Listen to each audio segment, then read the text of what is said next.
Good morning, Southern California, AM 1220 KHTS. Your host, Fred Arnold on the Valley Industry Association Business Spotlight. I'm joined by motivational and confidence coach Marie Gilman. Welcome to the show. Well, thank you, Fred. Thank you for having me. Good morning. I love this topic only because it's about confidence, and it's about bringing out the best in people, bringing out their shine. And a lot of times in life, when we transition, we lose that shine. Oh, definitely lose that shine. That's for sure. And that's how I decided, well, the reason I decided to help people is to bring back that shine that they lost. I personally lost my shine at some point, and I understand how hard, how difficult you have to go.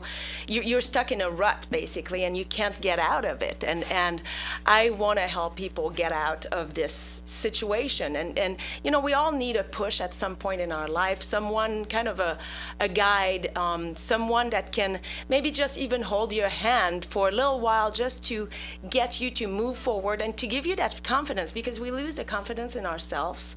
We lose that. A lot of people, after going through a difficult life transition, like a divorce, for instance, they may lose the confidence in themselves. They don't, you know, some people have been married for a long time and they don't have, they've lost the sense of selves as well. They're not the same, they don't know who they are anymore. Right. Well, their entire identity was the marriage, was the, if you will, 1 + 1 = 2, 3, 4, 5, and they had a family.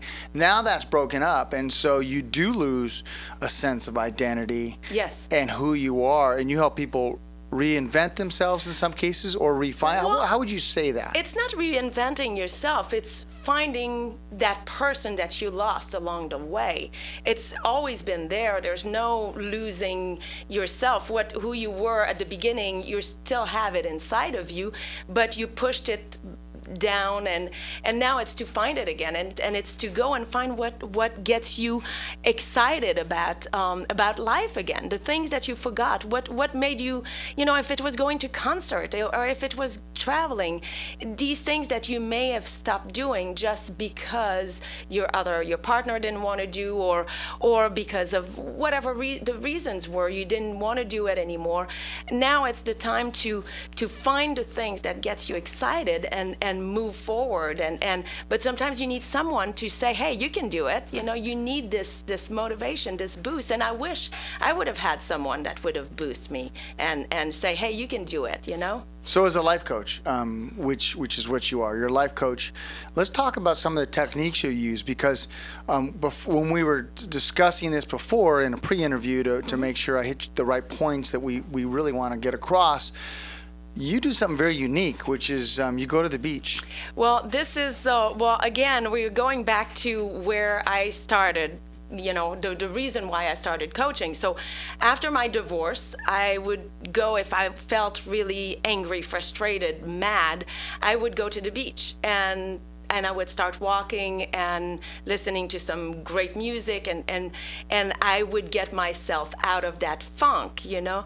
And it was very empowering, and you feel so small in this, you know, right next to this massive ocean. Your problems seem so insignificant, and there's a healing power to the ocean. I know there's some scientific studies that have been made, but just being at the beach has that feeling where your problems just go away. The ocean air, the walking, any physical activity is also known for, if you're in a depressed state or if you have a depression, it's going to help you out of that depression. You're moving, so basically it's moving your body, moving, you know, get your mind moving and get the flow going. It also helps ground you. When you can take off your shoes and touch the sand and the water, it helps ground you to the earth and open up new possibilities in the way you feel. I think actually physiologically, did I get that right? There you go. That's pretty good. Physiologically, it helps to really change your dynamics in your body. Yes, it slows you down. There's something, it really slows your brain, because your brain is going into all kinds of different directions, and with this, you know, the ocean coaching just kind of makes it so you feel alive again, you know? So let's talk about some of the basics. Someone comes and tells you where they're at, what they're. Yes. How do you approach moving forward? Well, the first, we need to get to know each other first. You know, you can't just approach it this way. You need to build a relationship, right?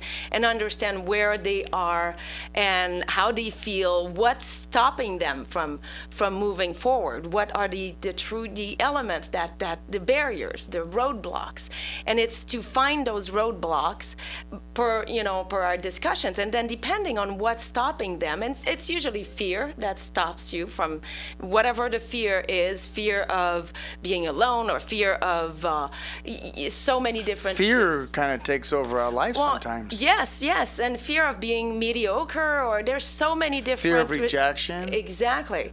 Fear of not succeeding. Not succeeding. Fear of success. Yes, it's very, yes, definitely, that's a big one. So What's going to happen if I am successful?